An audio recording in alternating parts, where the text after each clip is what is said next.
We're up. We're live. Okay. There we go.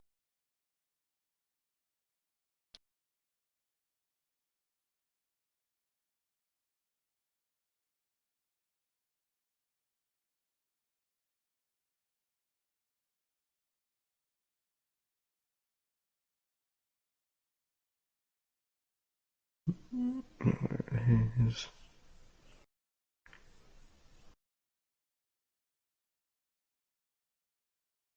B?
Shit.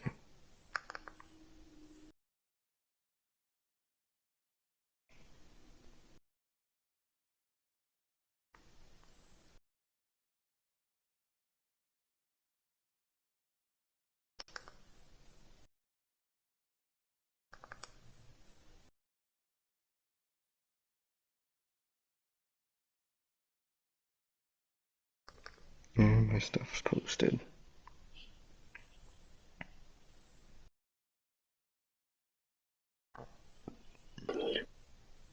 Fuck. Why am I talking so low?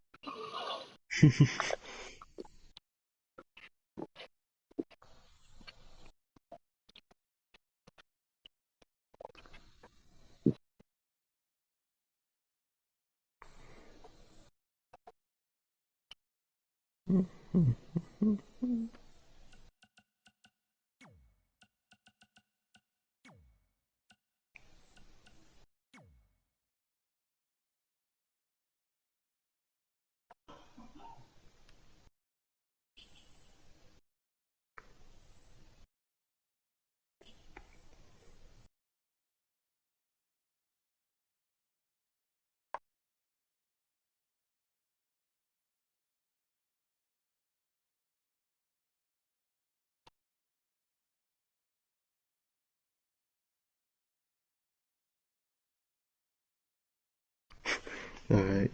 Oh yeah, everything's good. I'm pulling up the thing now. The chat. Oh, shit. Alright, sir.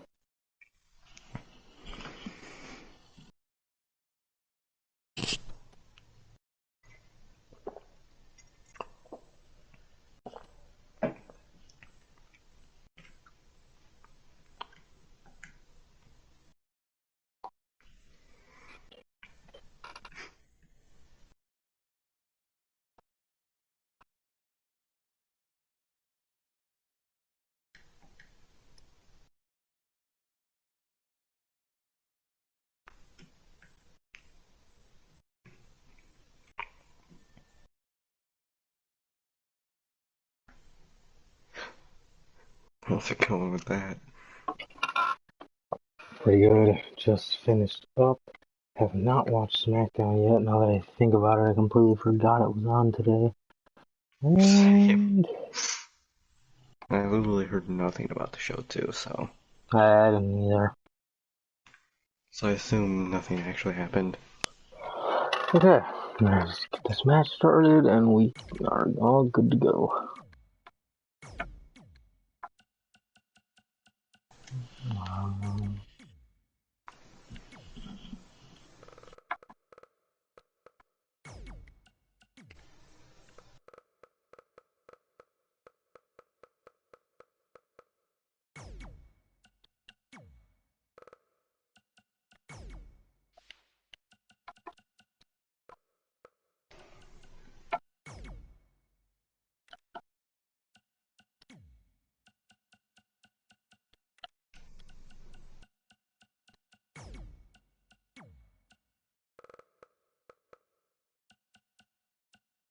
Oh We got a shit. we got a comment. It's Nate. Sorry, my thing is loading. What's up, Nate? How's it going? How's it going? Let me make sure I'm not one of these guys, and we are good to go. Okay. I know the change in the time difference may Yeah. spark and spook anyone that's watching.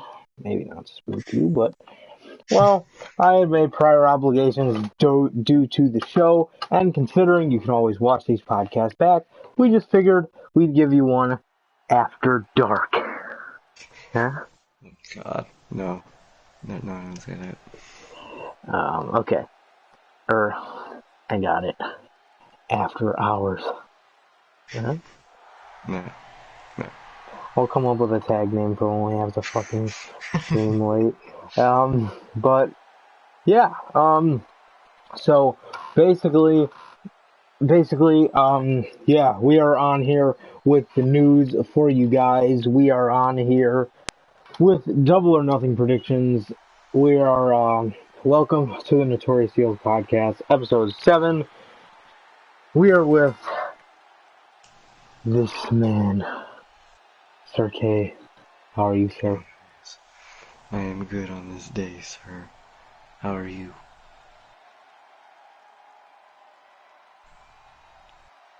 Okay, and moving on. No, I'm just kidding. Yes, I'm doing good. I'm doing very good. Had a very fun day myself.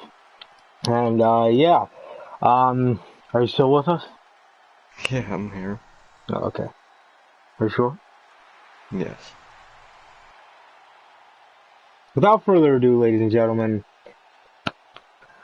to start us off with some bad news, Yeah. before we kick the show off, man, I just want to send our condolences and prayers out to the family of Shad, who passed away just a couple days ago, man. Died saving his son, true hero, and he left a um, he left a unremarkable legacy for himself, and everybody that knew him had nothing but good things to say about him, man. And yeah, once again, man, prayers and condolences go out, thoughts go out to his family. Rest in peace, Shad, man. You got anything to say, man? Just rest in peace, man. It's gone too soon. It's a bad year, man. This year sucks, man. That just sucks, man, for everyone involved. But he is a hero, most definitely. So, yeah, man.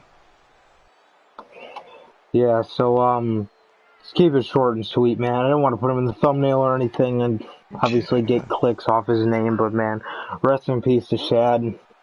Obviously, like I said, left an unremarkable legacy for himself, and yeah, I mean, gone too soon for sure. This year has been not good to say the least. And Swear. yeah, just like Sir K said, man, gone too soon. Rest in peace again. Condolences and prayers and our thoughts from us here at the Notorious Hills podcast go out to the family of Shad, man. Rest in peace again.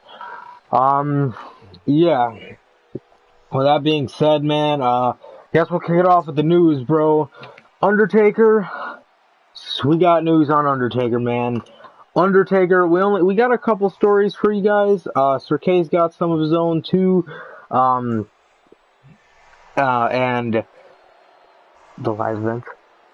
Oh, alright. And and yeah, but we got some news on the Undertaker, man. Apparently, the Undertaker went out saying that he wanted the streak. Obviously, we did our what ifs on that. What if the streak would have never been broken? Well, the Undertaker wanted to get to 25 and 0. Thoughts? Damn, man. That would be an awesome record, but sadly, man, it never happened due to dumb reasons. But that would have been awesome, and you could tell he wanted that streak to really be something, and it was for a long time until we all know until Brock. So that sucks, man. But it would have been really good to see him to get to 25. What do you think? The streak, man, it's honestly one of those things where just gone a little too soon, just because of the fact that once that was taken away from him, it's like it almost seemed pointless for him to come back after that. And a guy like the Undertaker, the way I read that article, man, it's like if somebody who's obviously, we all know the Undertaker's put his life into this, man. If a guy like that wants his streak to, of how just, it boggles my mind that they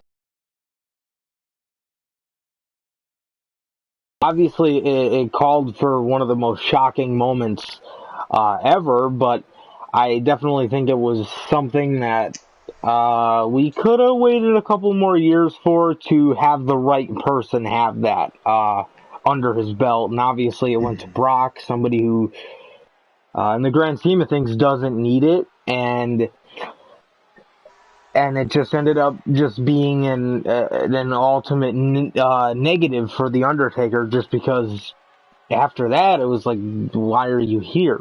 You know what I mean? That he always tried to play as like the streak was his soul, and once he lost that, it's like you just come back the next year, and so what? So to me, Yeah. like I said, somebody as respected as Mark Calloway, you would think if he would have wanted his streak to just last a couple more years, because I believe it was like 21-1, so it would have lasted.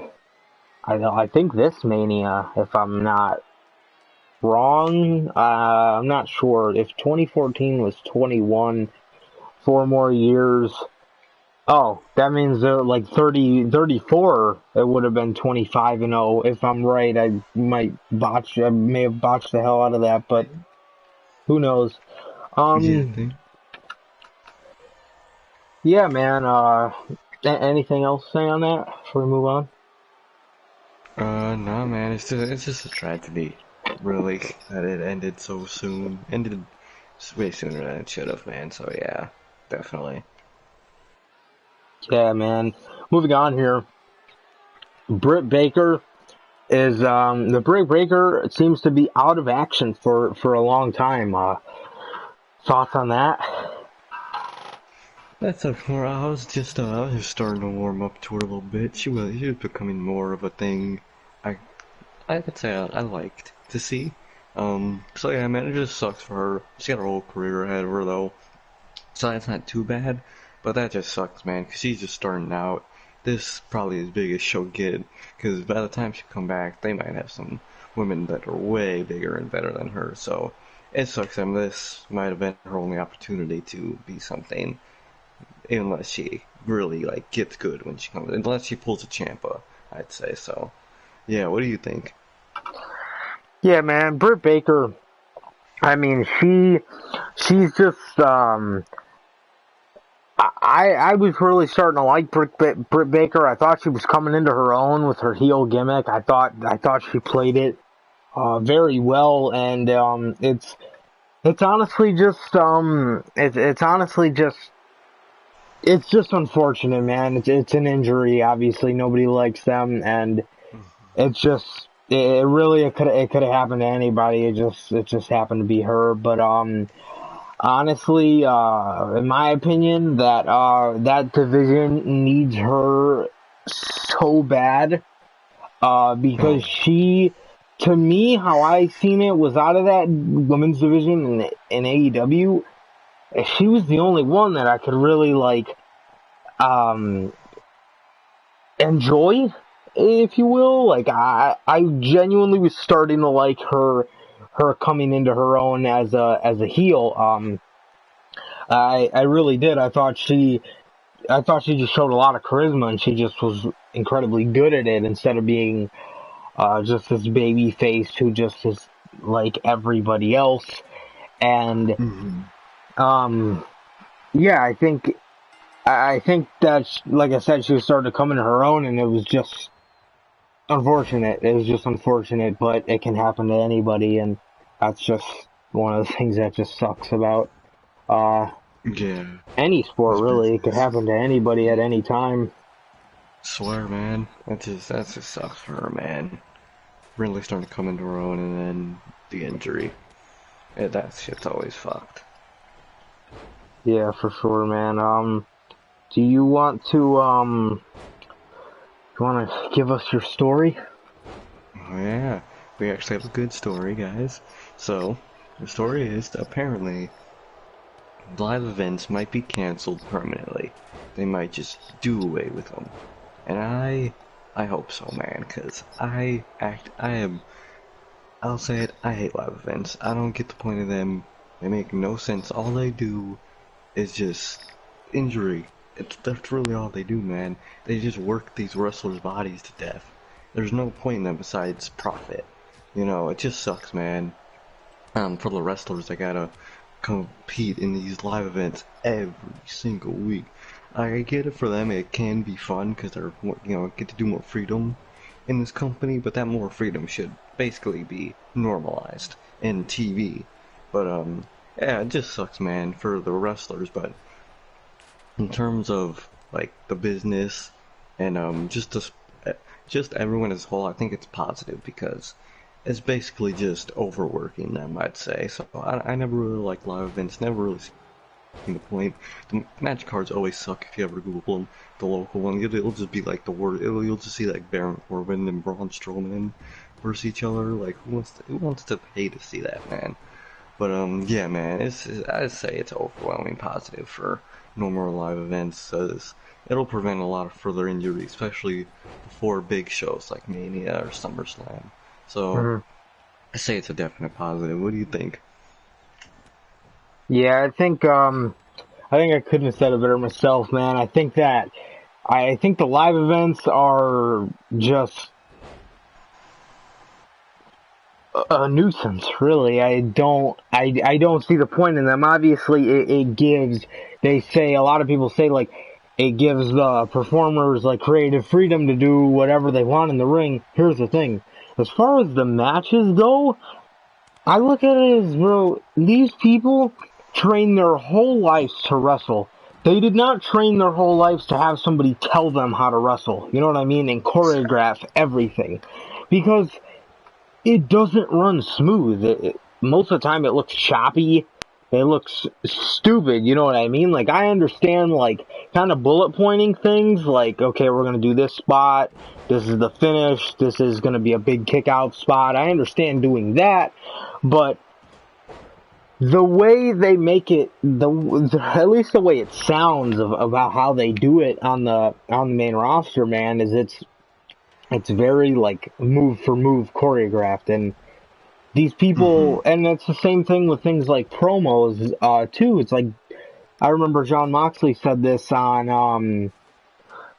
the Talk is Jericho. He said he was yelling at one of the creative writers one time, and he told him, like, if you wanted somebody to just read your stupid ass lines, you could have just called an actor. You know what I mean? Because these people train to cut promos. They're not trained to, like, read off a script. You know what I mean? Like, if you train for it and it comes natural to you and you're good at it, what do you need a script for? Like, can you imagine MJF with a Mm-hmm. script? Oh God, He kill would me. sound like every other heel. You know what I mean? And Mm-hmm. that's the problem with a lot of these people, like a lot of these characters on the main roster today, which is why I like Seth so much. Is he's like a heel, but he's like his promo is just way just different. Like he kind of has a promo of a face, but it's very dark and You know what I mean? Like, it's, Mm-hmm. I don't know, it's hard to describe, but he, he just has a different, like, demeanor about how he goes about his talking, I think, and, you know what I mean? Like, that's what I was saying, like, these people should be getting that creative freedom in the ring on an episode of Raw. You have 3 hours of television time. We're in a pandemic. It's not like everything's got to go as smoothly as you think. Like, these shows are going to be a clusterfuck anyway because Mm-hmm. people ain't showing up to work, this and that. So have fun with it. You have 3 hours. Like, you can give Aleister Black and a Seth Rollins 30 minutes, 20 minutes. You know what I mean? It's not going to hurt any. You know what I mean? It's not like we're rushing to get things on the show. Half the fucking roster isn't there. So what the fuck are you still doing these tiny little matches for? You know what I mean? Mm-hmm. So yeah, I think live events. I think the news that they could be done is great. However, once WWE gets a taste of that money, once all this gets back and running, I wonder how long it's gonna last then. Mm-hmm. Because I guarantee you, they'll be back doing shows in Corpus Christi and fucking Birmingham, Alabama before we know it. So, in Rockford, New Jersey. And so, well, I don't know. I'd like to see how long this is going to last, but that's what I think about it. I hate when people say, like, oh, live events are a good thing because it gives them creative freedom. They should have creative freedom on Raw. And on SmackDown, I understand if things need to be a little quicker because you got 2 hours. But you have 3 hours. That's pay-per-view time. You know what I Mm-hmm. mean? That's NXT gets it done in that time, and they have long matches. You know what I mean? And it doesn't even feel like 3 hours if the matches are good, which makes it enjoyable because it doesn't feel like a chore. But I think obviously WWE doesn't offer healthcare benefits, and they work these people 4 or 5 nights every week wrestling. Mm-hmm.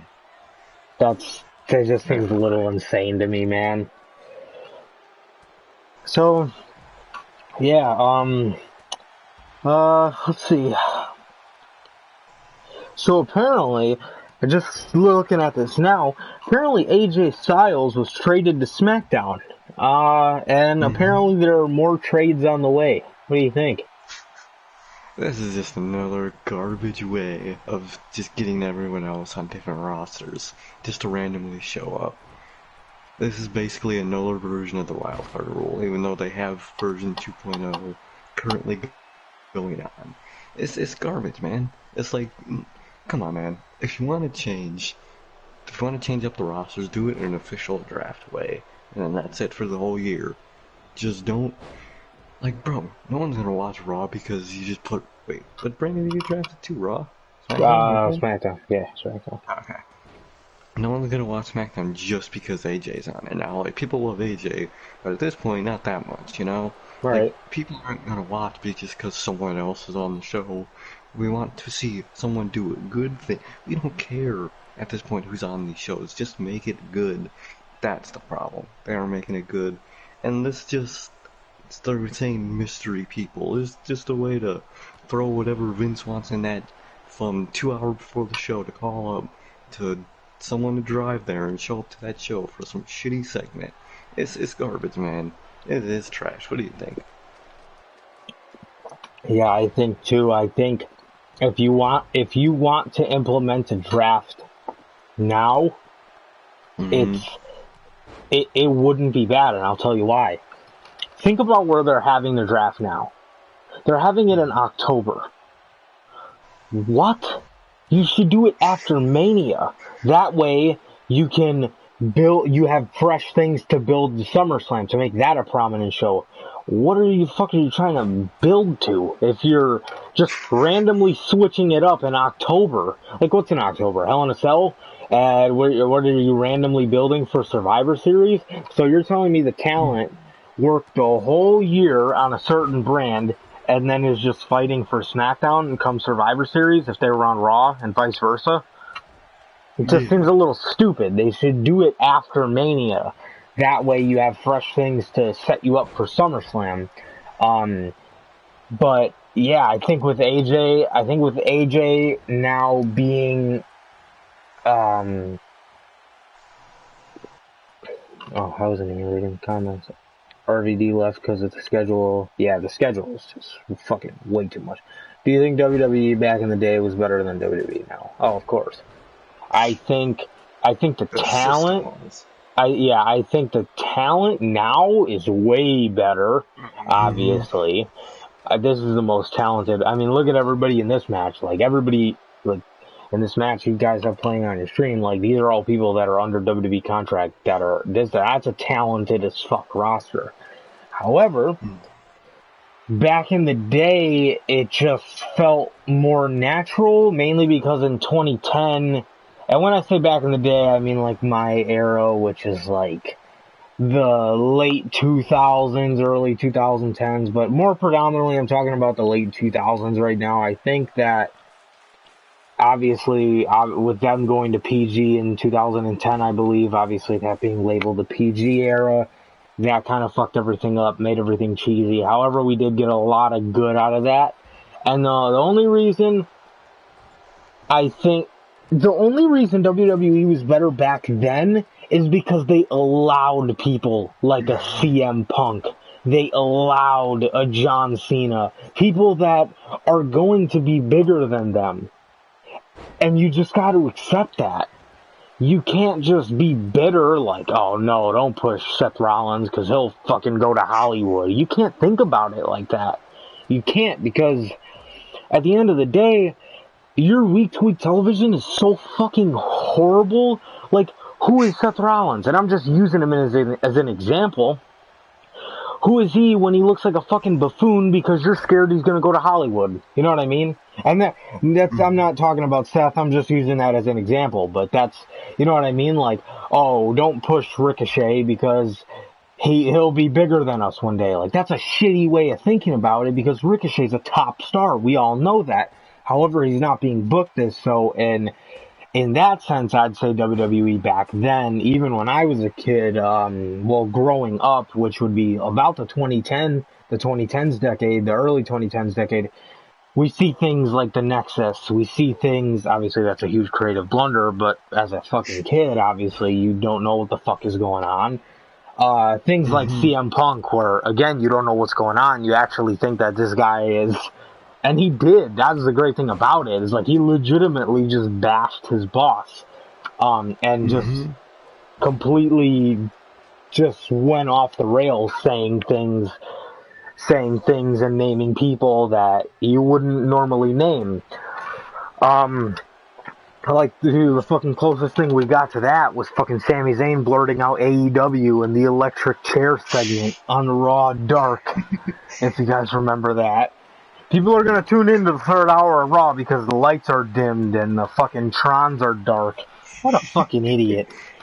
But, yeah, I think that WWE was better back in the day because of that aspect alone. I think we were able to see things like that. Obviously, and that is when Vince still had just a little bit of brains left. Obviously now, the chances of that being a thing are completely just doomed, but back in the day we were able to see things like CM Punk and just things like that, and yeah, so you got anything to say about that, man? Yeah, man, I agree with you. It's just back then, it's just Vince allowed for, he didn't have the tight grip on the creative that he does now. Like, that's really the thing that made, like, back in the day, a lot of people say better. And it wasn't the roster, it wasn't the people, it was just what Vince allowed and just the creative freedom he gave people. Like you said, look at Punk. The Nexus was such a different experiment that, I mean, it worked until they killed it, but the idea of it worked.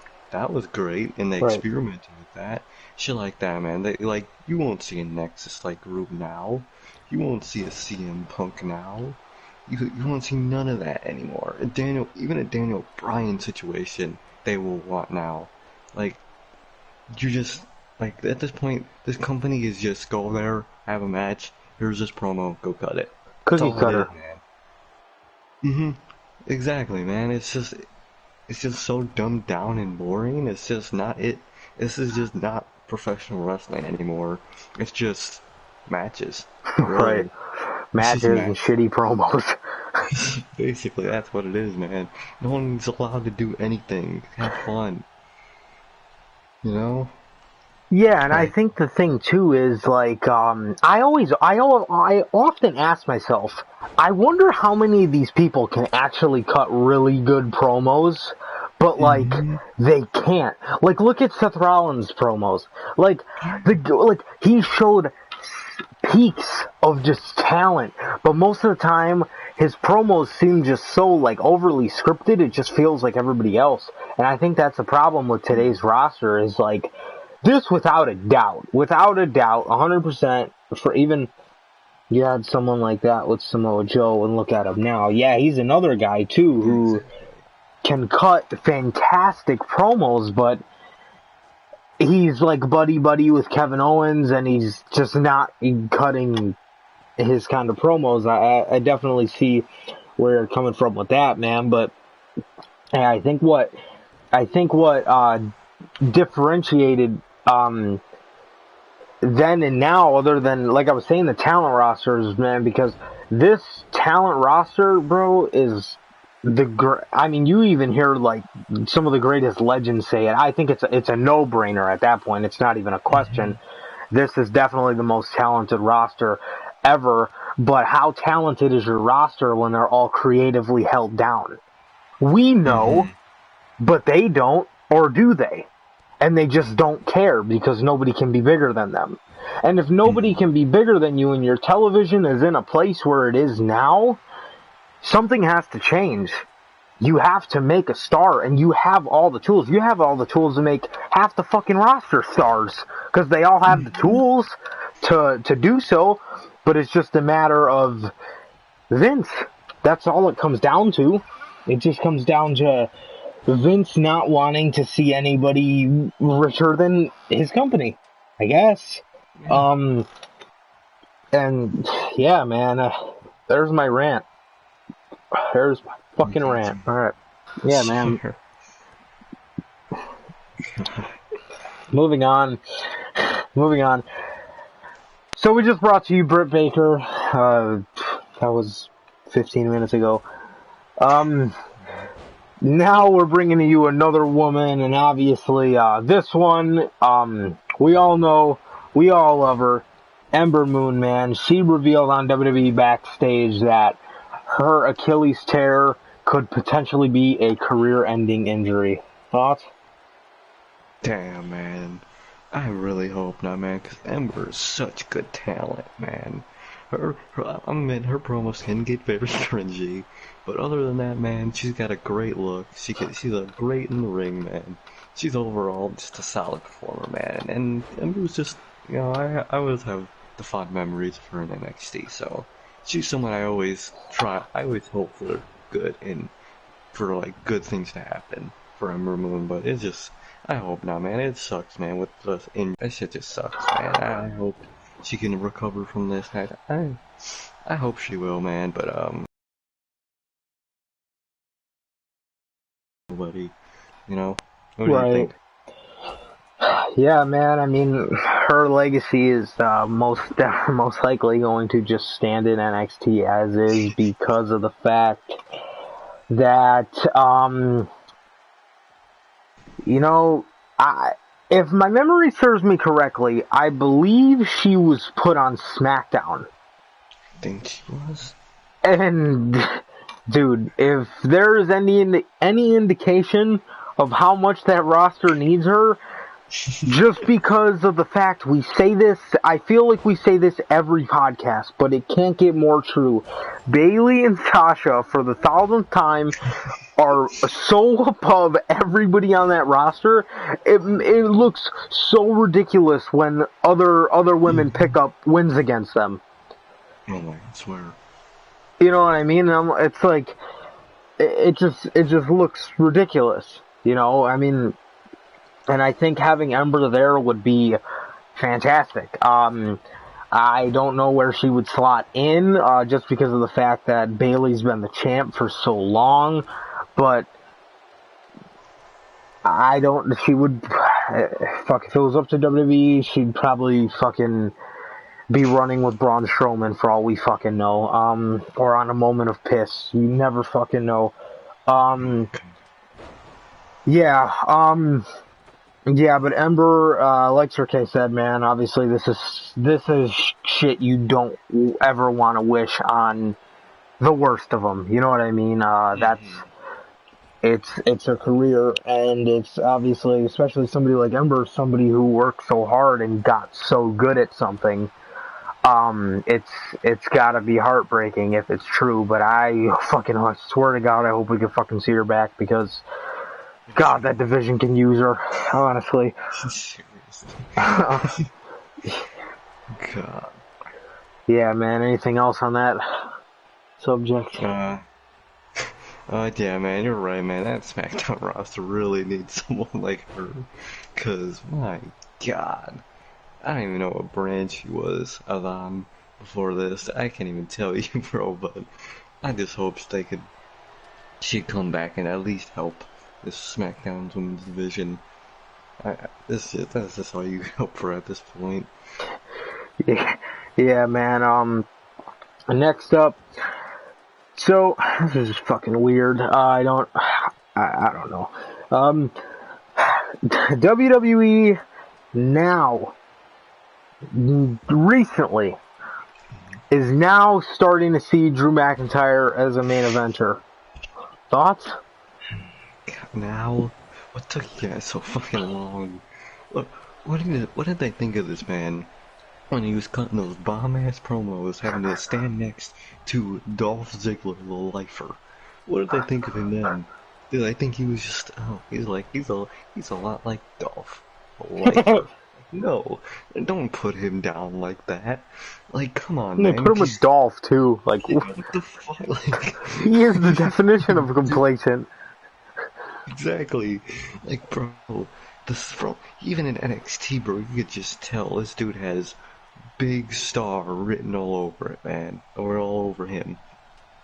And if they didn't see that from the very beginning, then Vince is blind. But you know Vince, man. He has a new flavor of the month every week somehow. That's just how Vince works. You know? Like, now, like, watching 2 or 3 weeks, he won't see Drew McIntyre as the top guy. He'll see fucking Jinder Mahal as the top guy again. So, you know, like, as much as I hope this is right, because I say that at this point, Vince wants him to be the next Roman. I don't see it, man. I don't see Vince seeing him like that. Like, I could see Drew McIntyre like that, but Vince ain't like that, man. It's Vince, man. Come on. That's Vince, you know. I hope they do, and I think they'll do pretty good with them at least, if not really good with them, but just a man. And if you guys are trying to do good with them, Bobby Lashley is not looking good with them. That's just, like, you're just gonna have a Seth 2018 2.0 at this point. I think that was 2018, yeah, that year, the Seth title. Okay. Oh, 2019. Oh, yeah, you're just gonna have a Seth 2019 title run point two. Like, come on, man. Like, it's just, what have you seen in this man before that statement Vince said? What did he see in him before that? I know. Like, a mid-card mafia member? Like, come on, man. Yes, Vince, man, I just hope he sticks with this for once in his life, you know? Yeah, for sure. I think, personally, when I read that, I'm thinking to myself, okay, how long before we hear the news Vince doesn't see anything in Drew McIntyre because of the fact that he's not American? Because you know how Vince is with the top guy having to fucking be American, but Drew can speak perfect fucking English. And, yeah, like you said, what the fuck did they see in him before this? Yeah. And another thing too, so Are you telling me here, Vince McMahon using the excuse of, oh, well, we were just testing him to see if he had the durability to be a main star in him. Everybody's not fucking Triple H, okay? Triple H did it because Triple H was truly great. But when you make people that are great be fucking idiots, Triple H came in as Hunter Hearst Helmsley. He didn't come in as the Game, because you can't make somebody who looks that legit a fucking jobber. You know what I mean? You can't have Killer Cross be fucking losing to fucking Shinsuke Nakamura, even though Nakamura's great, he fucking sucks. You can't have him be losing to him to make sure he's durable. This is what I said. This is why nobody's a star, is because nobody can get past the machine and all their stupid tests that don't make any sense. Yeah, but I don't know. That I feel like that just proves Vince McMahon's little narrative to be a fucking piece of fucking shit. And because again, like, you didn't fucking see this when he was in NXT, fucking coming out to bagpipes. You didn't see this when he debuted on Raw. So what did you see? Did you see Arnold fucking Schwarzenegger, bro? They fucking were calling him the Terminator, or the Scottish Terminator. What the fuck did you see in him? Because if all you've seen was Dolph Ziggler's tag partner? My God. What a bunch of fucking retards. Yeah, man, I don't know. That to me was so fucking stupid. Like, it just doesn't make any sense. Fucking Vince. And I don't know what he's seen in Drew now that he hasn't already seen. He's been a little more charismatic, but other than that, he's faced Seth, which was decent. They have him lined up to face Bobby Lashley and apparently Jinder Mahal through the summer. Like, this is what you have in mind for a top star? Bobby Lashley and Jinder Mahal? Why didn't you keep fucking AJ on the roster? That would have been decent. God. But no, we gotta get the fucking Battle of the 3 MBs, even though it's irrelevant, because not only do the fucking groups suck, but fucking Jinder Mahal or fucking Heath Slater's not even there anymore. You know what I mean? It'd just be stupid. Like, what the fuck are you fighting over? Because you guys used to be in a tag team? So what? So did TM61. Fucking Nick Miller fucking lied to them and told him he was going home with his family and shows up in Japan. He'll always be a legend for that. You know. God damn. You didn't see every member of the Nexus have a feud because they were a fucking team. What the fuck? What are you fighting over?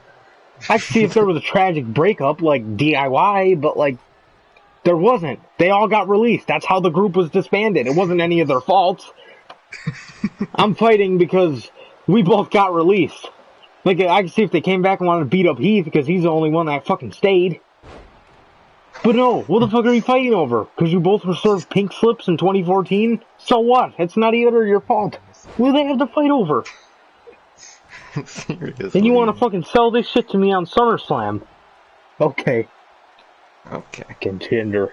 SummerSlam. Fucking Christ. Moving on, guys. WWE files for the Sister Abigail trademark once again, man. Thoughts? Oh, man. I'm really wondering what you might do with Sister Abigail if they do bring her back, because, I mean, to be honest, The Fiend and the new Bray Wyatt really doesn't really call for Sister Abigail, besides just, like, old references, references of, like, how she used to be in power and stuff, and now The Fiend is just stuff like that, man. Like, basically like the Fiend is the new Sister Abigail. I think I said this before, like on our fantasy bookings with the Fiend, but Mm-hmm. yeah, I think basically the Fiend is the new Sister Abigail. That's his new power. Like Sister Abigail is not really relevant anymore, and ever since we almost seen her in person, it's just Bray and drag. It's just at this point like unless he is in a physical form, I don't really care to hear about Sister Abigail at this point. He probably faked the mumps so he didn't have to fucking dress up in drag. Sort of, I would have, bro. I'd have been like, "Hey, Miz, you could infect me with the mumps, bro. I ain't trying to do this. Please Uh, spare me." before we keep moving on with this, I just forgot to mention.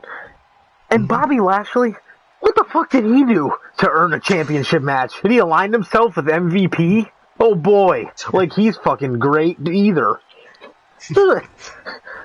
What, I don't want to watch fucking previews from TNA in fucking 2016. I don't give a shit. And after he beats them, then what is he gonna do? Who is he gonna face? Who is he gonna face? Was he gonna fucking face Shayna Baszler? Who the fuck is he gonna face? That looks legit. Nia Jax, perhaps? God. Like, I don't know, man. I don't know. That whole situation. Same thing with Asuka. They see something in her now, apparently. What didn't you see in Asuka beforehand, Vince? When she was white hot? Like, his logic with that idea of that always happening always makes no sense. Because every time he does it with someone, they were the exact same the whole time he saw them. Right. That thing always makes no sense, bro. I So what do swear. you see when you call these people up from NXT? Well, I want him, but I don't really know why. Oh, look at your world champion. Ah, I got it. He'd look great next to Dolph Ziggler. What? Oh, look at this. 523 days, no losing. She'd be great tapping out to Charlotte at WrestleMania. She's fucking throwing up in her mouth on the way to the ring because of the fucking booking. This is Man, stupid. seriously. But Like, come now on. you see something in her when she's dancing around like Teddy Long. She's fucking doing the cha-cha slide on the fucking ramp and Yeah. losing at WrestleMania. Well, she didn't get pinned, but still, to fucking uh, Blissful Piss, whatever the fuck they call their team. I don't know, man. Like, and same goes for literally everybody. Exactly. Oh, look at this guy. This guy would look great next to Chad Gable and Dolph Ziggler, and we'll even put a mustache on this Bobby Roode. He'd look fucking fantastic. He'd look great chasing around a green championship. He's only been on my roster for a year and a half, but now, all of a sudden, he's just something, man. This month just brought out his skills. Like, what? Come on, man. Or fucking, I can't wait to hear the day when they fucking see something in Ricochet. Oh, My swear. god. He'd look great Sick. fucking losing to Brock Lesnar in fucking panties. Fuck. Get the fuck out of here. Or Cedric, yeah. Just because of who his wife is, really. Oh, yeah. Idiots. Fucking Swear. idiots, man. Dumbasses. Seriously. Yeah, man, but back to the Sister Abigail story, were you done talking? Yeah, I was good. Yeah, man, I was just gonna say, man, I mean, Bray, like, his new Funhouse character, I feel, does not really revolve around this Sister Abigail character. You know what I mean? I feel like Abby's been put to rest in the form of one of the puppets. Just like how I think all the other puppets are pretty much like alternate forms of Bray that have been put to rest. Now that I think about it, there's Waylon Mercy, obviously Mercy the Buzzard, obviously like cult leader Bray. And then there's Husky Harris, Abby the Witch, which is like Bray's past, and then there's Rambling Rabbit, who I don't really think he's an indication of like an old Bray or like Bray's past, but or maybe Rambling Rabbit is the person that exposed him for cheating on his wife, and he doesn't like snitches. But I you think never know. Ramblin' Rabbit is an extension of his markness, you could say, his love for wrestling. Because Ramblin' Rabbit, like his little thing is that he's a little mark, you know. He's always, oh, I love you, you know. I think just that's why it's manifestation, you could say, of like his markness. Yeah, If I'm, yeah, something like that. could be right. Could be right. I swear to God, when Bray Wyatt retires, bro, his Hall of Fame speech, I honestly just want him to just spill the beans and just say everything, the psychology So behind everything, because I really want to know. It's some of the biggest like mysteries, bro. He's so mm-hmm. creative and he's so great with everything he does. And yeah, man. I mean, Bray, the guy is just incredible, incredible man. And yeah, I think if we see a Sister Abigail, I'm not sure if it should be, I'm not sure if it should be somebody who, I'm not sure if it should be, well, I'm not sure it should be a thing. I don't. Mm-hmm. I think maybe the time for that has passed. Obviously, you can't keep holding something above our heads forever. You know what I mean? Like Mm-hmm. eventually, when especially there's been countless times where I've been like, bro, this would be the perfect time to get Sister Abigail in Mm-hmm. here. Obviously, the time with the Randy Orton one was the biggest one I can remember. The first one that comes to my head, at least. And yeah, man, I don't know. I think that I just think I don't think it's exactly needed anymore. You Mm-hmm. know, as great as it would be, I'm sure. Well, I don't know. It looked cool. I don't know how great they would book it, but I think I think it's one of those things that we should maybe just lay to rest. And I think it would. I think it's one of those things that we should maybe leave as a what if, unless the Mm-hmm. time really called for it, because if Bray's always saying that Abby freed him, or the Fiend freed him from Abigail's grasp, I I don't know if it's something that's needed, Mm-hmm. or I don't know how they would Exactly. implement it. I don't know how they would fit Yeah. it into everything, really. Yeah, man, but um, yeah, you got anything else to say on that matter? I say probably maybe the best way you could bring Abigail back is just a final way of having you could say Bray get rid of her, having him let go of her like in physical form and say not just like in his mind. That's the Or only way I'd really think would be cool for him to come back, for her to come back. What are you gonna say? Yeah, I was gonna say I think one of the things that actually just popped in my head was, what if they're including Sister Abigail as a life-size person on the Funhouse? Hmm, Another that'd be addition, you know? that'd be cool. I don't know. It's could be interesting. We'll have to see where they go with it, man. But here's some news I know you'll probably have a take on. WWE, obviously the news is bad starting right there. Whenever they have fucking Hmm. something cooking up in their mind, it's usually not good. But this one, man, WWE Okay. feels that Charlotte should be playing a heel on Raw, a heel on NXT, and a babyface on SmackDown.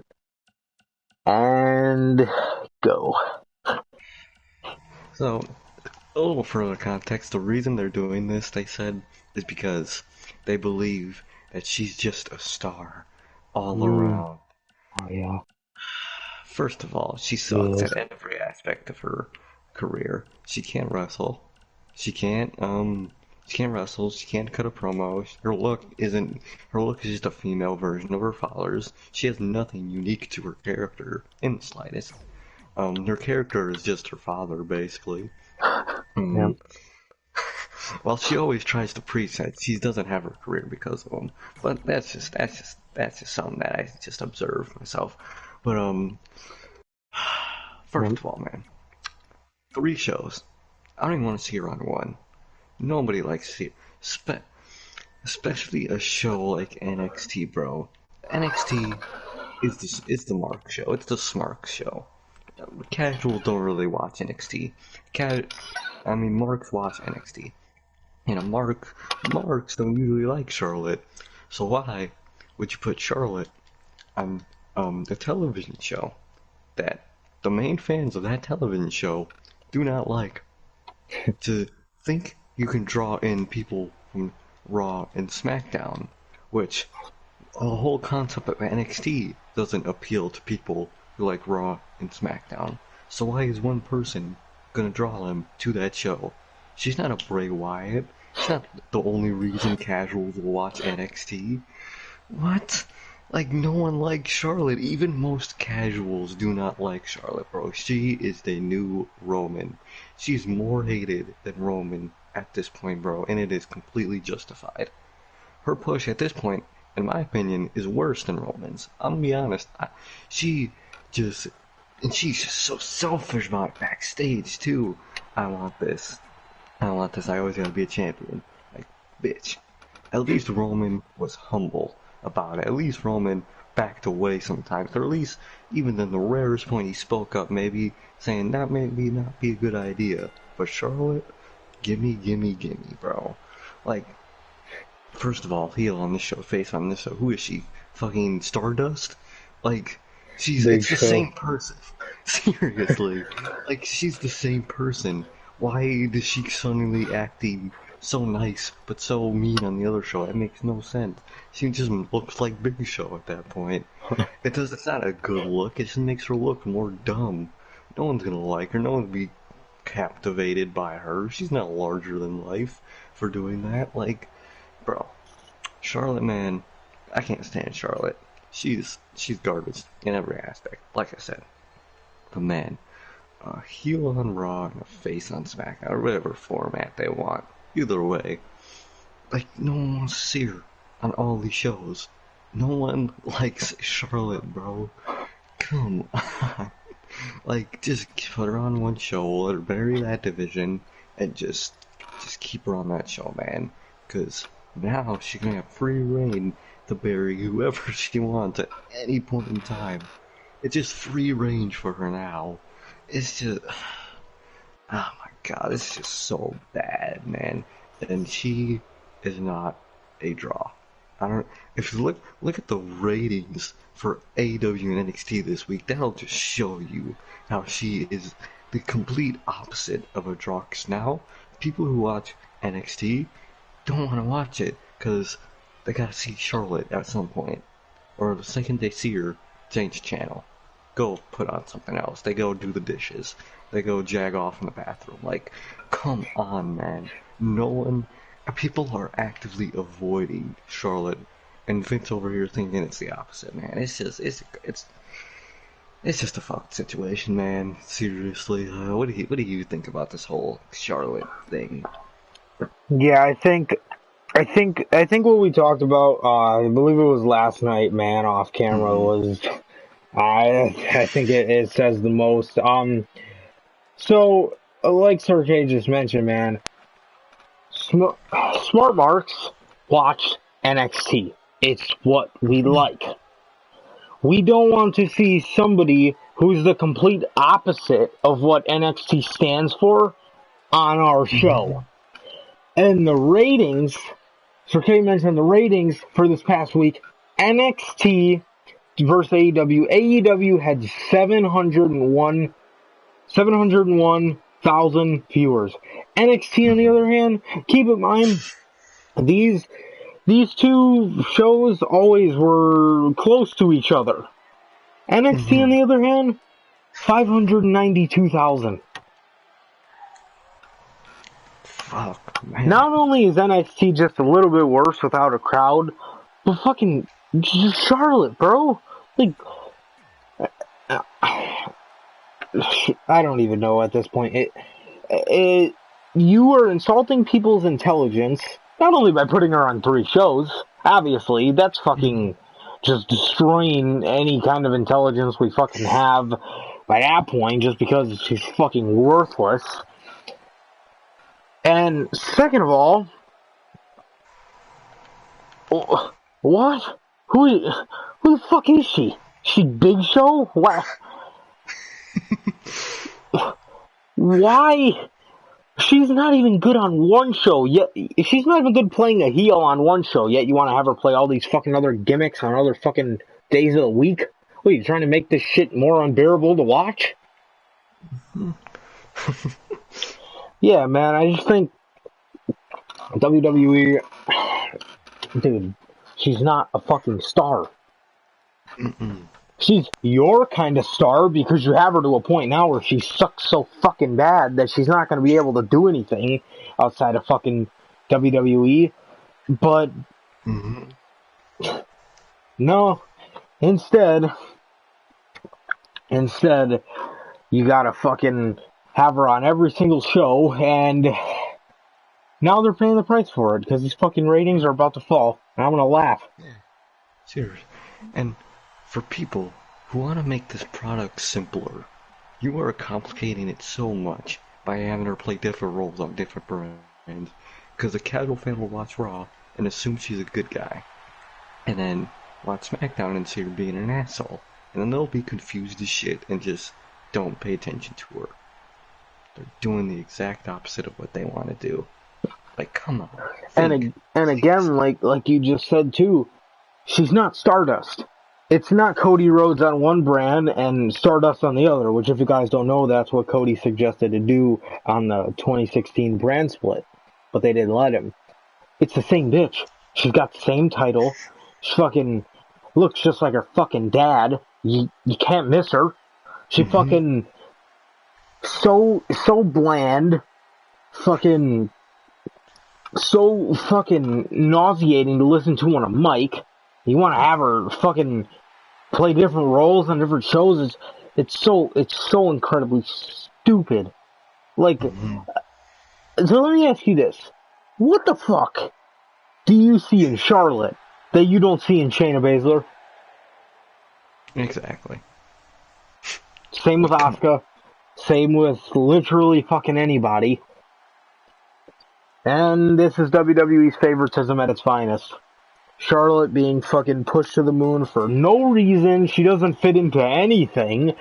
But we just gotta get her on the 3 shows just because we have a brand-to-brand invitational and a fucking... and she's the NXT Women's Champion. And she shouldn't be. And if Rhea Ripley was okay to work past WrestleMania, why was she set up to lose? Why, if you're trying to build this woman and make her legit, and here's the thing too, if you're trying to build her and make her legit, why would you just have her lose to Charlotte? That's just gonna bury her and put another notch under Charlotte's belt. And here's what I hate about NXT TakeOver in Your House. They're most likely gonna do a triple threat. You wanna know why that is? It's probably, and I'd be shocked if she was pinned or submitted, it's probably because Charlotte does not want to be pinned by Io or Rhea Ripley. Dude, are you fucking kidding me? You know do you understand how better these people are than you? It's not a shame if you lose to Io Shirai, especially when you're Charlotte and you fucking suck ass at literally everything. The only thing you got fucking going for you is that you're fucking married to one of the best wrestlers, but you're not. Yeah. And seriously, haven't you fucking learned anything? Apparently not. Just too busy fucking trying to learn how to speak Spanish, and she fucking can't. And she's just unwanted. Nobody wants her here. Go. Nobody wants you here. Please, leave. And she's here. Yep. It's gotta be there. Because if not, then she'll be annoyed, and we'll have to hear it from fucking Ric Flair. And at that So point, why do you bullshit. care? That's fucking entitlement up the fucking ass, man. Yeah, man. Is there anything else you gotta say on this matter? God, no, man. At this point, I'm done with Charlotte, man. I'll never like her. I'll never respect her. She's just really selfish, man. I'll never respect her. And you know Oh, the thing God. too? You mentioned it about Hmm. Roman. When Roman was in that mid-card role about a year ago, he fucking took it like Yeah. a champ. And he actually was, and people were warming up to him. People liked him in mid-card role because he embraced it. He embraced Hmm. it, and I'm so glad WWE did not go the route of he's back from cancer, he'll get a huge pop when he wins a world championship. No, he won't. No, he No, won't. he He's not won't. going to have a cancer gimmick. He's going to be the same Roman Reigns that people hate. Why the fuck would you think that? Like, come on, man. What, is he a puppy? Because you call him a big dog, people just love him? No, he's going to be the same Roman Reigns. People aren't going to be like, oh, he had cancer, he's a fucking baby, he's a fucking super babyface. No, he's still cutting promos like a fucking idiot at the time. He's gotten a little better, and not drastically better, but he's gotten a little better, a little more comfortable on the mic. And Hmm. through them doing that, people warmed up to him. A lot of people, even the marks, fucking warmed up to him. Because he took it, and he didn't bitch about it. He thrived in it. He Exactly. he was given he was having kick-ass matches with Murphy on television, praising Murphy, just getting himself over, Hmm. and he did okay. And people are okay with him. I mean, we don't hate him as much as we used to. Oh, God, no. Like, And yeah, and I don't know. I'm just glad WWE did not go that route because, like I just said, that just would have been fucking retarded. Like, it's the same Roman. You know what I mean? Same shit. It probably would have been him and Brock again, and we all know how we feel about that. That fucking shit, headlining Mania for the fucking third time in the last 5 years.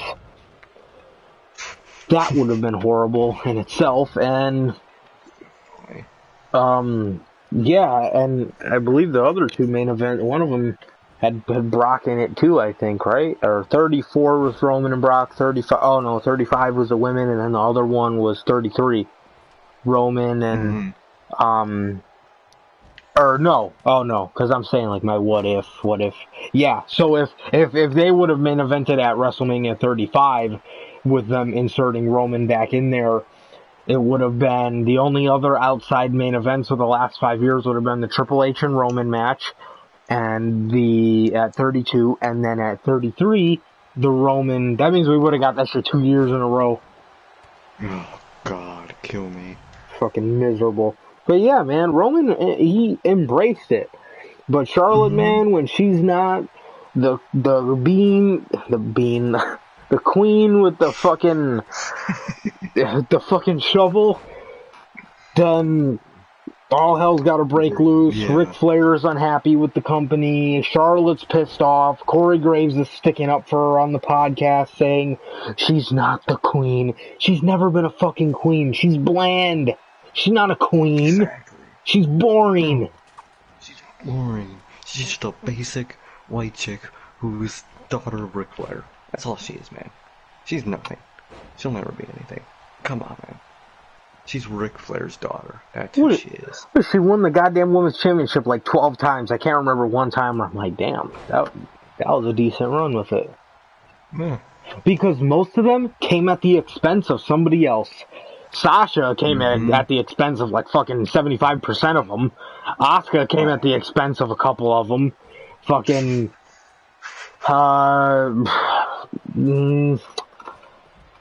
there was that one that led Becky to turn heel, but that had nothing to do with Charlotte. That was all the rise of Becky and the fall of Charlotte that people like. And fucking, Exactly. they come at the expense of Rhea Ripley. They come at the expense of fucking anybody, really. And yeah, Charlotte. There's fucking Charlotte for you. Yeah, So Charlotte fucking Flair. yeah, man. Moving on. Speaking of women, man, WWE is preparing to split up the Iconics. What do you think? Why are they even back? What do you think? Yeah.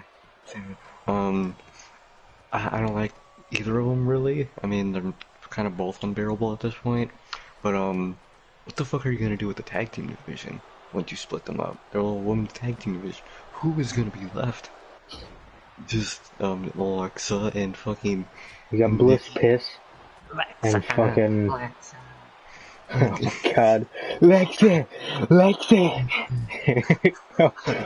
Fucking Bailey and Sasha and their feud's coming up at hopefully some point. Like, who do you have in that women's division? Nope, it'll be I'm not WrestleMania fucking 40 and we'll still be fucking waiting on this fucking shit to implode. legit, man. I wonder Like, how they're gonna act when it implodes too. oh god. Like, dude, you should have gave this to us fucking how many times before this? 4 years at that point. Oh, at that point they'd be like fucking 9. If I go back and watch some of our old live streams, I think every single year building up to Mania, I think I said, man, this is the perfect time. This really calls for these two having a match. I swear to God, I think in almost every video, building up to Mania, I fucking said that. And it still hasn't happened. And we're going on Mania 37, next year, but hopefully it's gonna happen at fucking SummerSlam, but you never know, man. You just never fucking know. The implosion will probably happen on the go home show, and they'll fucking announce it on Twitter that they're gonna have a match. Oh, probably. And Sasha will probably still fucking lose. Probably, man. I hate Sasha for some reason. Or she'll fucking win the title, and fucking Lacey Evans or Tamina will beat it for her on the fucking post show that Friday. God. That literal Friday. A record lowest reign. God. But, yeah, man, but continuing your saying about the Iconics. Oh, My favorite team. Oh God. And second of all, man, just what are you gonna do with them as singles? Like, neither of them can wrestle. Neither of them can cut a promo. Now that we know of, neither of them are enjoyable to watch. What are you gonna do with them? I know they're. You would think that Peyton Royce be the better one that they would push, but she's married to Sean Spears, his ass over in AEW. They'll probably bury her. They'll probably try to push Billy Kay, who's the member of that group nobody ever cared about. Like, come on, man. It's just not the moves to split them up and just do anything with singles with them. They're not singles people at this point. They're just those two. A feud wouldn't be enjoyable with them, and no one wants to see a match between them. It's just so not important and just lame. Just why? Just don't even do it, man. Seriously. You just do better off if you just don't do it. So I say, yeah, they should just keep to not trying to do that and just keep them as their old tag team. I say that's all you can do with them at this point. What have you got? What do you think? Yeah, man, I honestly think too, it's just like, okay, you want to split them up, and you already have across both rosters a division of like fucking 2.5 teams, and the only thing I could think too is they want to break them up to stick it to Peyton Royce, but like you said, if you see something in Billy Kay that you don't see in Shayna Baszler, you need to fucking drink bleach. Because you're clearly fucking insane at that point. You're clearly just not in the head. And what is the point of splitting them up? They lost? Yeah. They've always been losers. What's fucking new? Exactly. They lost their whole career. Come on, man. Aren't they on Raw? Yeah. That's the ultimate loss. Come on, man. Actually, by this point, fucking SmackDown's giving them a run for their money. Yeah, that's true. Actually, SmackDown's worse at this point. Somehow they did it. Evolved SmackDown into the worst show. That's just a legendary thing that they somehow ended up doing. God damn. Yeah, man. Anything else on that matter? No, man, it's just a bad idea all around to split them up. Just don't do it. Just don't. Yeah, I agree, man. Next up, uh, it's the last piece of news we got before we move on to the predictions, ladies and gentlemen. WWE, good God, WWE, they changed the reason why Sami Zayn is out and had to relinquish the championship. Now they're saying that he's injured. Mm. And the plan is that ongoing plan is they want him to come back where he's feuding with the person of the IC Championship tournament, which oddly enough makes sense, and they want him to return as a babyface. What do you think? I mean, the return as babyface point I like, man, but to be honest, with all his backstage heat, they're probably gonna have him lose whatever feud he's in or just make him look like a joke or an idiot. So at least they might turn him face, because his heel run is just not it at this point. It had potential. I marked out when it first happened, but at this point, it's just not it. It just sucks, man. But yeah, man. As much as I love Sandy, they aren't gonna do anything prominent or good with him. They'll probably purposely make him look like an idiot and a joke. So as much as I love Sam and I hope he could do good, I just don't see them having him do good in this company, man. Um, yeah, I wish the best for him, definitely in this company, but it's probably not gonna happen. They're just probably gonna make him look like an idiot, have him do some more type fucking just that all that type of Bobby Lashley shit again, or just make him the blithering loser. So yeah, man.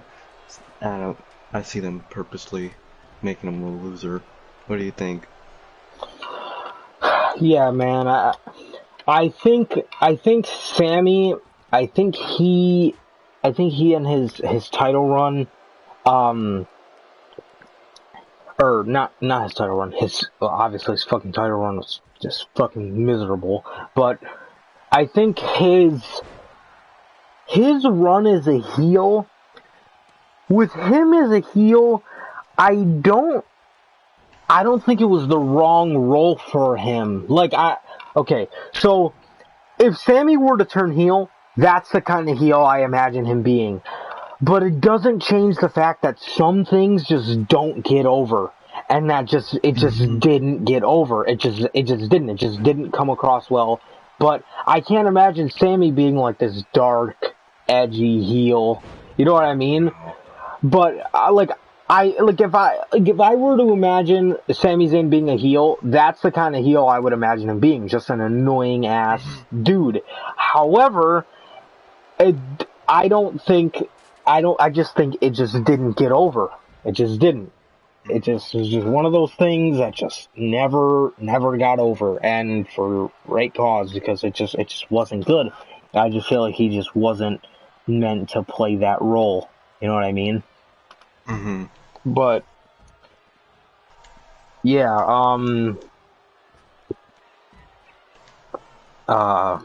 yeah, man. Anything else on that matter?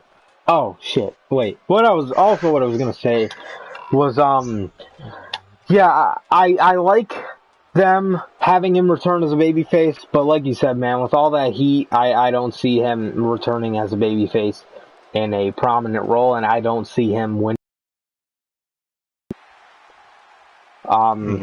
He's got a good notch under his belt for when he goes to AEW, man, but yeah, I don't see him being a champion again. Yeah. Just because of all the heat. And whenever his contract up is the time to go without a shadow of a doubt. Yeah, man. Almost. Is that everything on that topic? I say yeah. For me. All right, man. So without further ado, going into the AEW Double or Nothing predictions, man. First up, we got the buy-in, the pre-show. I like how they call it the buy-in, because the pre-show just sounds degrading.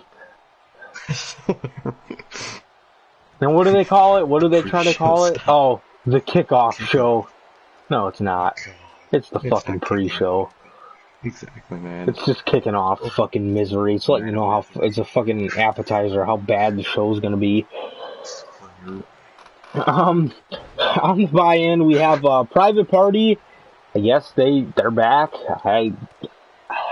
These guys were once so hot, just so much stock behind, man, and yeah, and then I don't know where they went. I genuinely have no idea where the fuck they went. And against the Best Friends. So, what do you think? I don't really know how this came to be, but Same. I'm just gonna give this one to the Best Friends just because of they got Orange Cassidy and they're a pretty hot group, and AEW says that they like them just because of all the hard work they've been doing wrestling so many matches during the tapings that they taped, and yeah. So I wonder what the original Dynamites look like that they taped, because remember how they said they taped all the way up to Double or Nothing just in case they didn't have any footage. I wonder what was on those episodes. I mean, Cody did say that 90% of what is on Dynamite was planned like months beforehand, so probably the same thing, or probably just another version of it, because clearly they have like set in stone plans, which is actually surprising and good. I mean, it's not surprising, but it's refreshing. It's nice to see for once. But yeah, Sigh man, of relief. it is. It's something we don't usually get unless you're Triple H. Long-term booking over 50-50 booking. Over an hour before booking. Fucking right before they go through the curtain booking. Yeah, man, but I'm gonna give this one to the Best Friends. What about you? Damn, I'd say probably the Best Friends too, because they are hot, and they said that they'll listen to the fans, and they go with who is hot, but Private Party is over. People do like them, and since there's no crowd, we don't know how over they still are, so I don't think they know how over they still are, but I'm pretty sure that Orange Cassidy's still over, because people on the internet at least love him, so I think they'll go with him, because they're the more obviously loved, so I think they got the win, easily. Yeah, man, next up, Dustin Rhodes versus Shawn Spears. What you got? I say probably Shawn Spears, because, I mean, Dustin, he's an old guy, we all know that, but, I think at this point he's using his career to build other people up, because he's definitely clearly that type of guy, so, I don't know much about the story, but, yeah, I think Shawn Spears will have it, because, you know, Dustin seems like the type of guy to build this young talent, so I'd say he'd give it the win to him. Who do you got? Yeah, I think Shawn Spears too. I think obviously he just brought in his new finisher, the sharpshooter, so I think it'd be a good way to get a lot of eyes on him and his new finisher, if anybody cares. Yeah, I think Dustin's a type to put people over as well, and I don't think he would just do that to Spears. So yeah, go ahead and give it to Spears here, picking up the win against Dustin Rhodes. Next up, man, this one, I'm just gonna predict Britt Baker anyway, because we don't know if this match is happening. Obviously, probably not. But Britt Baker versus Chris Statlander. I just like them over everybody else, and yeah, I'm gonna go with Britt Baker. But this match isn't happening, man. So who you got? Yeah, I think obviously Britt Baker. I mean, to get Chris Statlander, they do put a lot of stock in her, but Britt Baker's clearly the more liked one at this point, so I think they would go with her. But sadly, this match, like you said, is probably not happening. I don't think so. Well, actually, I think there's no chance. But yeah, man, it sucks for her, man. But I think she would have got the win tonight. I wonder if they're gonna replace her again in her match tonight, or Isn't it tomorrow night? Tomorrow? Yeah, Uh, it's tomorrow night. technically it's tonight since we're past midnight, so. That's true, technically. But yeah, I'd It's say. Penelope Ford versus Chris Statlander. Well, I'm going with Oh Chris shit. Statlander. No shit, yeah, I'd say probably, because Penelope Ford's kind of just a manager at this point, not even. So yeah, I'd say Chris Statlander, definitely. She looked way cooler with Joey Janela. I swear, fucking Um, hate Kip Sabian. he's so fucking bad, So bro. cringy. Or should Oh I god, say, he's super bad. That's he so really bad, bro. is. I fucking hate that. He is super bad, and I hate that nickname. Super It's so bad, annoying. Kip So Sabian. bad. So Fucking cringy. idiot. Stop it, man. Speaking of the women, man, we got the AEW Women's Championship match, man. We got Nyla Rose versus Hikaru Shida. What do you got? What do you got? I'd say probably just Nyla Rose, man, because at this point I think they're gonna have her have a dominating run, because she's clearly a big, tough, female. So I think they would give her a. I think they'd think the logic through to give her a dominant run. So definitely, I'd say Nyla Rose. Who you got? This one's tricky, man. They like Hikaru Shida. She's great in the ring, man. But Nyla Rose, I'm gonna give this one to Hikaru Shida. I think they like her. I think the original plan was to have her feud with Britt Baker because they had a Hmm. thing. That's just my opinion. But now with Britt going down, I'm not sure. So, dang, I put Adam Cole in a ladder match with 8 dudes and he still retained. Um, Eh, yeah, I think, yeah, man, I just, uh, it's tricky. I feel like they want to do something with Britt Baker and Hikaru Shida, but I guess now that Britt's out, I'm just gonna have to give it to Nyla, man, unless they got other people for Hikaru Shida, but I'm just gonna give it to Nyla Rose. Yeah, so Nyla Rose is my pick. got you. I think it would have been Hikaru Shida though. I think because they would have clearly planned a Britt Baker feud after that. So probably I think it would have been, but now plans obviously have to change. Yeah, man. Next up, MJF, a lot of people's favorite in AEW versus Jungle Boy. Who you got? I think it's more of an obvious one, whether by heel tactics or even clean, but I think it's just Jungle obvious Boy. MJF. Heel tactics by He, Jungle Boy. he's gonna beat him clean. The fuck? Yeah, man. I think it's an Jungle obvious Boy. one of MJF. I'd say obviously, man. But yeah, man. I think it's obvious MJF when they're clearly been building him up ever since this company started. Even in BTE before the company started, they were building it up. So definitely, I'm gonna give the win to Dude, he was MJF. funny as fuck on BTE, bro. It was hilarious in that When he show. went to, I remember one of our favorites, bro, was when he when he went to hit Dustin Rhodes with the fucking with the I think it was like a Foam foam sword. sword, Yeah. and he fucking's running at him and he's just screaming, and he's like, "Yo, what are you doing?" And he's like, "No, not me. I'm not MJF, bro." That was so funny. Shit was hilarious. Yeah, he was so fucking funny.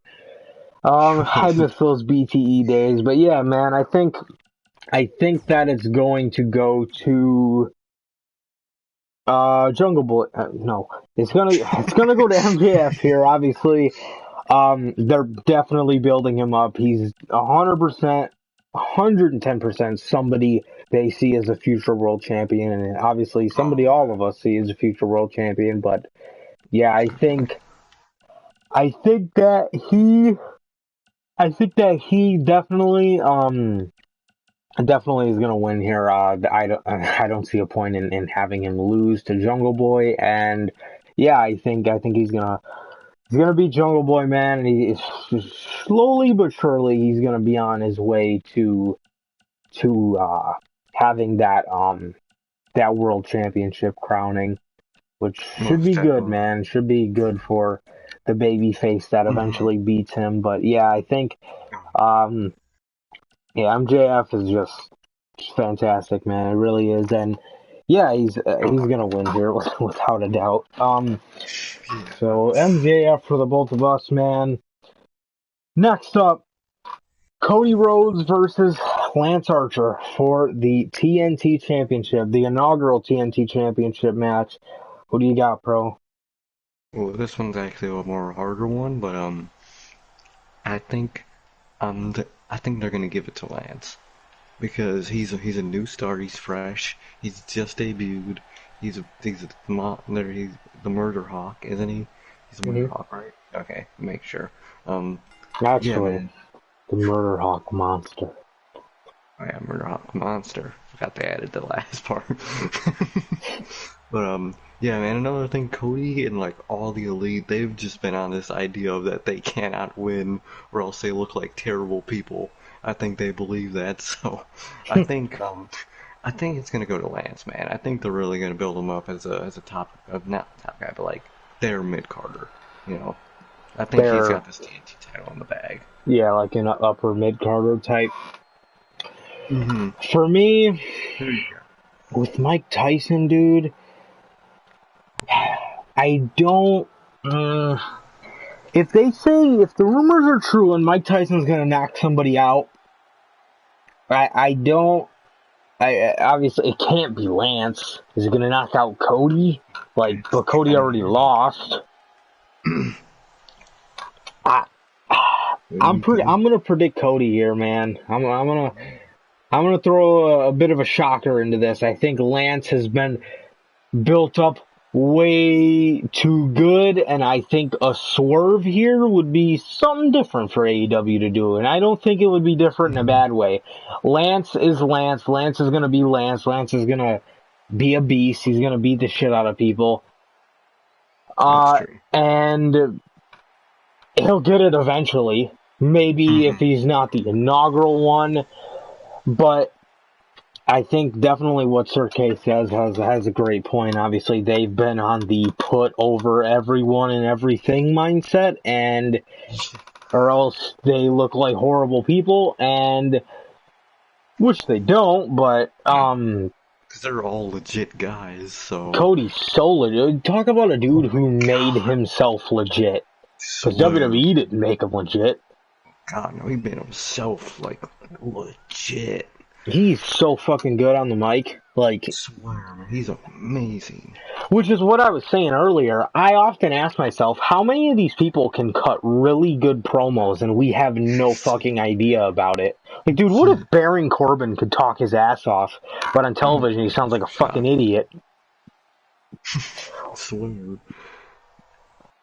We had seen glimpses of it from Ambrose, but not really until he got to All Elite. But yeah, man. I'm gonna throw a bit of a shocker in here. Maybe Cody wins by roll up and gets beat up after the match, thus causing Mike Tyson to knock out Lance Archer. I don't know, man. I'm gonna throw a bit of an odd one in here, but I wouldn't be shocked if either man won. Obviously, if they wanted the shock factor, they can give it to Cody. But if I'll be down for either though. yeah, if it's the way they've been going about everything else, it'll definitely go to Lance here. Yeah, but my final prediction, I'm gonna say Cody, shock victory. Got you. And next up, we got the Casino Battle Royal, 8 men fighting for the chance of an All Elite Wrestling championship match. We got Darby Allin versus Colt Cabana versus Orange Cassidy versus Rey Fenix versus Scorpio Sky versus Kip Sabian versus Frankie Kazarian versus Luchasaurus versus a mystery partner. Now, who that could be? Was anybody granted their immediate release? Gulak. He doesn't have a complete clause. Oh. Bro, that would be a cool ass surprise. And he'd be a legit dude to face someone like Moxley, but I don't know who's gonna win that title yet. Let's go get to that prediction, but definitely, man, he could. Damn. Yeah, to be honest, I don't see none of like the announced guys can winning it. I don't really see it. I mean, Oh, I don't know if it's just me. I see one of them. I Who is see it? one of them. Scorpio Sky. Hmm. They've been building him up. They've been doing those promo videos for him. They've been Oh, that's true. obviously he's the breakout of SCU. I Oh, think he's got loads of talent. I think those promo videos are something that are so needed in wrestling today. They're just so good because so many mhm. people that that are in this business have such interesting stories about how they found their way Oh, to yeah. the Business. big time, you know what I mean? Whether that be WWE Yeah. or AEW, um, they're great. But as far as the mystery could win it, man. But Tony Khan donated 10,000 to the Shad GoFundMe. Yeah, dude, this fucking company's a class act. I This swear, company man, is bro. so babyface, bro. This I company is swear. so babyface, it's not even funny, and it's great. Yeah, Tony Khan, I dude. swear, man. You know, I He's a actually real. just for real. I just read something. The name of the article was Tony Khan. Tony Khan says he won't be seeing Rick or Charlotte Flair anywhere near AEW. Yeah. I saw it, I'm bro. like, this fucking Hey, Mark. got the. He's a Mark. I I think swear. that's what makes him Oh, so great. he's a he doesn't hide it, bro. For Halloween, he fucking dressed up as Orange Cassidy, bro. He dressed up as one of his employees. Like That's he's like, fucking awesome. that's just That's so awesome, man. awesome. That's the boss anybody wants to have, bro.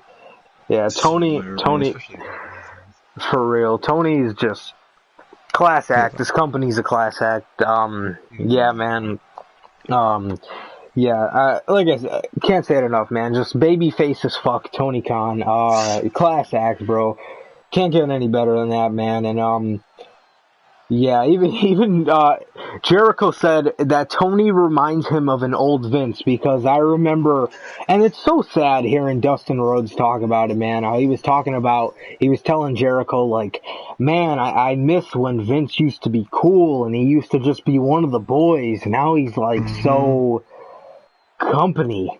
You know what I Yeah, mean? Like it's just it's so sad hearing Dustin Rhodes talk about that, man. Like how Vince just used to be just so cool. And Jericho even said I remember he was telling somebody on Talk to Jericho, he'll remind you of a younger Vince, just a mark. hmm yeah. And now look at him. God. Well, not look at Vince, not Tony Khan. Yeah, but I would predict the mystery man, but just because we don't know who it is, I'm just gonna be fair here and just judge based off the competitors in the match, man. But I I'm gonna got give you. it to Scorpio Sky here. I got you. Nice. That's a solid one too. Easily. What about you, man? Oh, I'm pick the mystery partner, whoever it is. I think, I think yeah, I think depending on who that is, that will determine it for yeah, sure. definitely, man. Um, Definitely. let's see. Next up, man, the main event. I believe we got through all of them. Yes, main event time. Brody Lee versus John Moxley. Fucking Shield versus the Wyatts in AEW. Here we are. Who do you got, bro? This is a tough one. It's a real because I can, to be honest, I can't see neither of them losing at this point. Like, to be honest, neither of them can lose. So I'm actually gonna pick. I don't. I don't think AEW would do some like disqualification type ending. So if I have to pick a winner, fuck. I say maybe. I think Moxley. I think they can make a legit way for Brody to lose. I think, but again, it's really early on, and even in a non-legit way of losing, it still won't look good for Brody, man. But fuck. Damn. This one's really hard. You know what? I'm gonna give it to Moxley. I'm gonna say Moxley. Who do you got? This is a really tricky one, bro. But I feel like the way they're making Brody look, it's not going to look as bad if he does lose. Yeah, I feel like they're building that up. I don't know if it's too early to do it. Yeah. I think obviously both of these guys have been just fucking built up just tremendously. I am extremely mad I have to work tomorrow.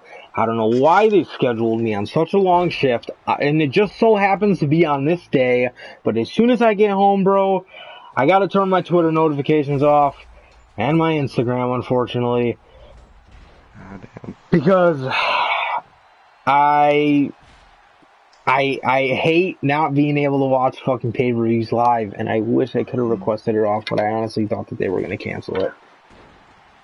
And, yeah, man, dude, I don't see them having Moxley lose, bro. But I don't see AEW being the type to do like a fuck finish where like the Dark Order just interferes because then you got to do another match, and it's gonna have to end up with somebody losing. Exactly, man. I swear. My final prediction. I'm gonna go.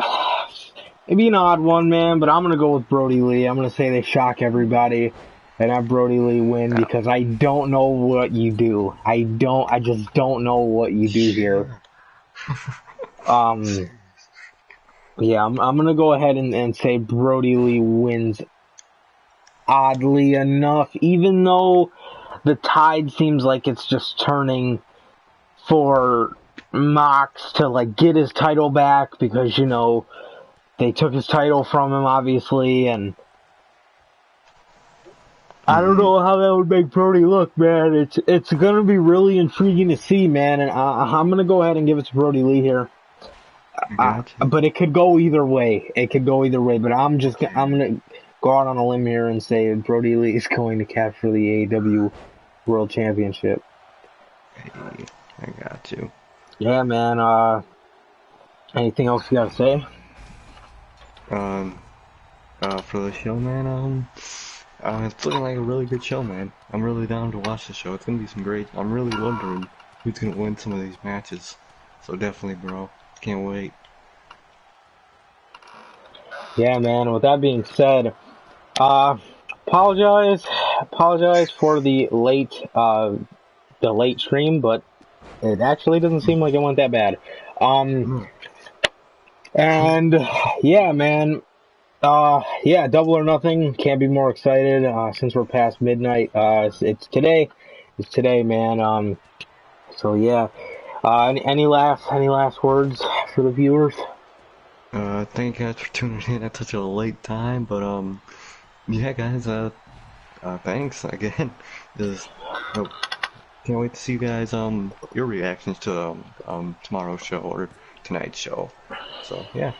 For sure. Yeah, man, with that being said, thank you for everybody who came in and viewed.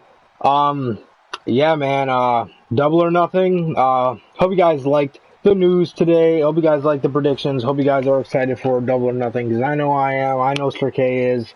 We're pumped for the show.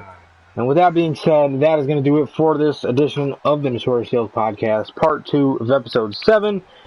And without further ado, please like, comment, subscribe, and we'll see you guys for the fantasy bookings.